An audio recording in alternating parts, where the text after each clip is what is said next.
Ruth Part 1. Ruth Part 1. Naomi widowed.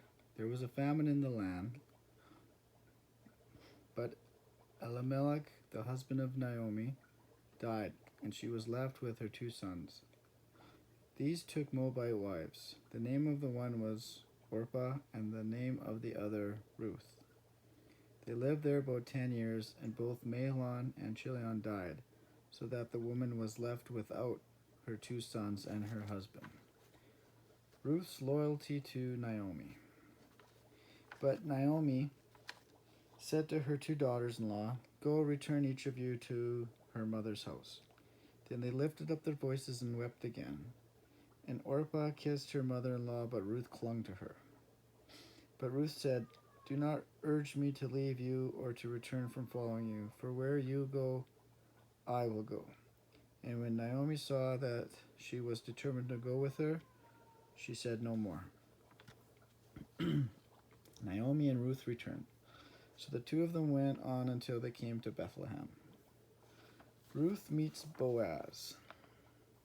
Now Naomi had a relative of her husband's, a worthy man of the clan of Elimelech, whose name was Boaz.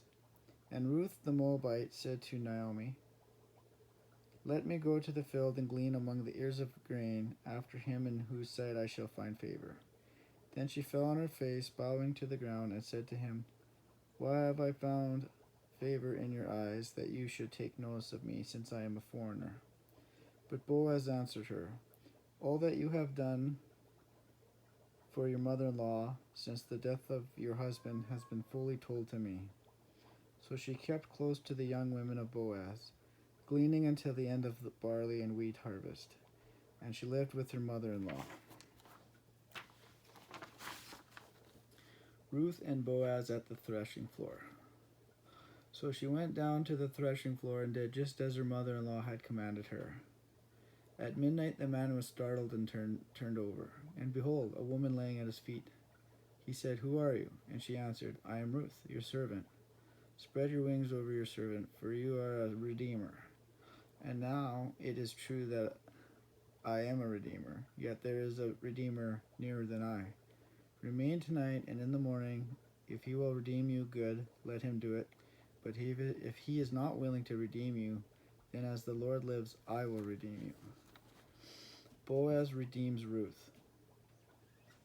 Now Boaz had gone up to the gate and sat down there, and behold, the Redeemer of whom Boaz had spoken came by. So Boaz said, "Turn aside, friend, sit down here." And he took the 10 men of the elders. Then he said to the Redeemer, Naomi,